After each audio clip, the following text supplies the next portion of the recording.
Hello, everybody. Welcome back to another episode of the ep5 podcast, featuring a new YouTuber named Caroline. So, Caroline, would you like to introduce yourself a little bit? Okay, sure, thanks, Shoulder.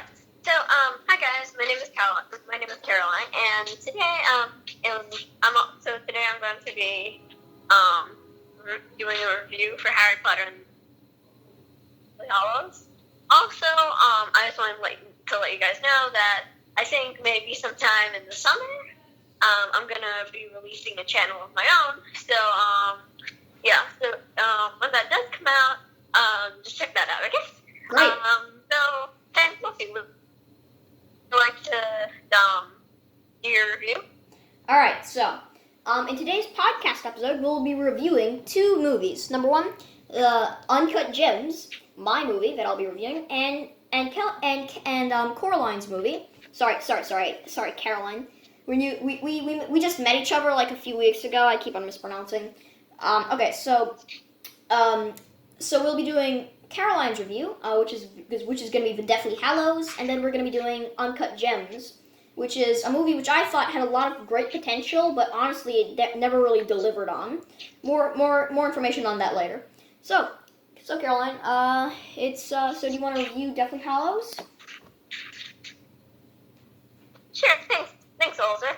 So, I feel like Deathly Hallows was a pretty good movie, and I did like it because it had a happy ending and everything, but there were a few holes in it that, I didn't understand that much. So, the first one is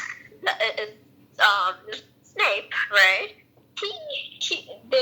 When Harry goes into Snape's memory in Deathly Hallows Part 2, and he sees all the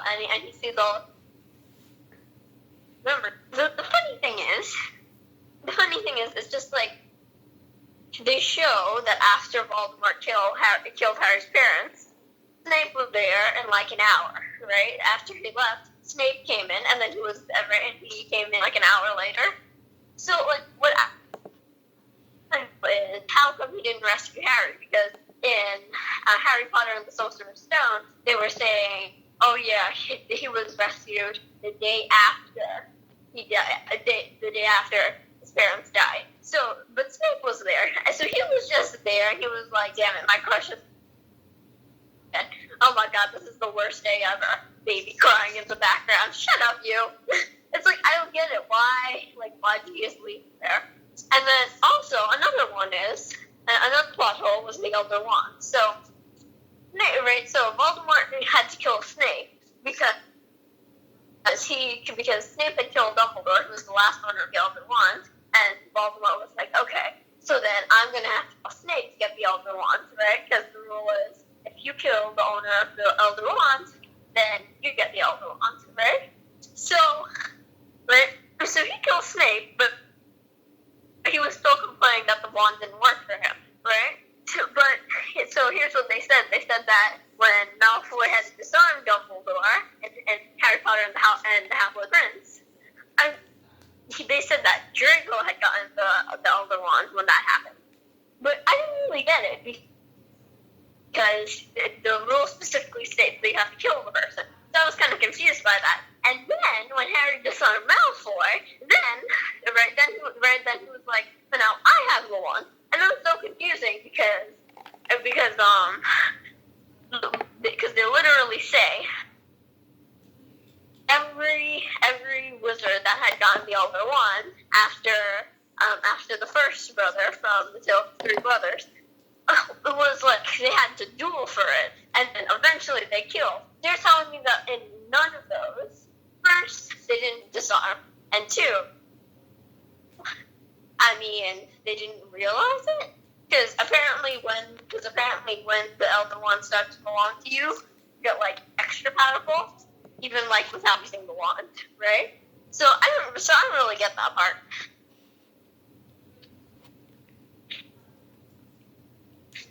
Yeah. So that's my review. What about you, Elza?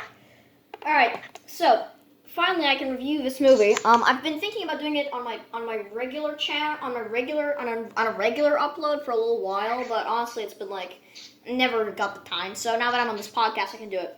So basically, Uncut Gems is basically a movie all about a charismatic gem dealer named Howard.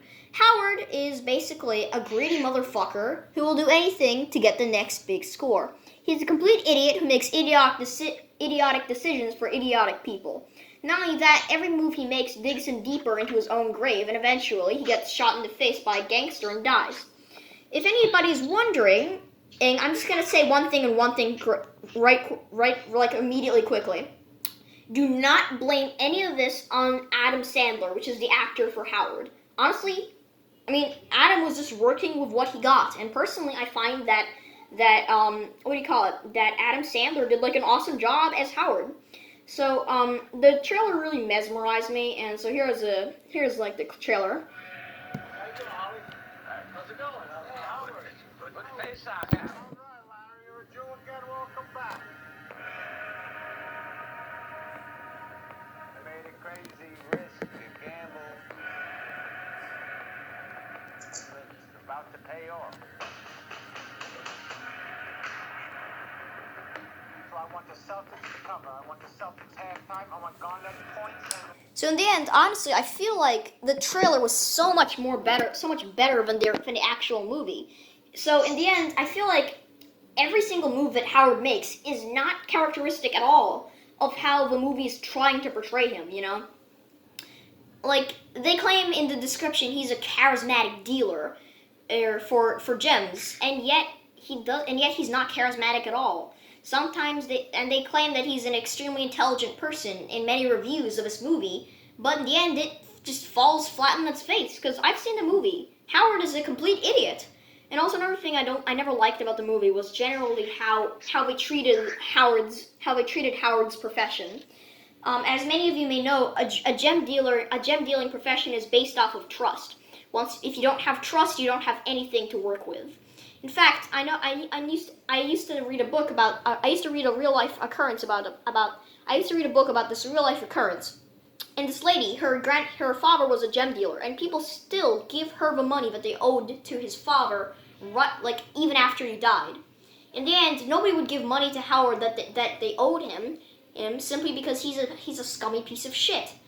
And in the end, I feel like honestly, if somebody had helped the directors make the right decisions, if somebody had helped the sound director to make better music similar to that they had seen in the movie, and if maybe the editing company was in charge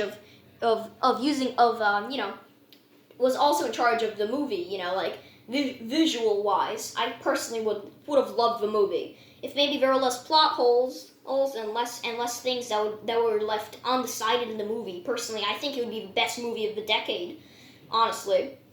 One of the examples of plot holes that I found in the movie was basically why on earth would Howard give the basketball star who a rare gem that in Howard's opinion costs $1,000 million for like free. Like, if you give somebody $1 million rock for free in exchange for one of her rings, which you can gamble off, it's not a good decision, you know? And in the end, I'm genuinely surprised why Howard made any of the decisions he did in the movie. So, yeah. By the way, Caroline. Yeah? Question. I know this is kind of weird, but this is kind of what we do on this podcast. Have you ever, like, wanted to eat garbage or something like that? Like, have you ever seen, like, garbage that was, like, really tasty? No, never. Don't blame me. I have poor people skills, and I'm basically like Eric Andre, so, yeah.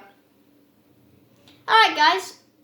See you for the next podcast where I make somebody else uncomfortable, and we do some dumb shit, too. See ya.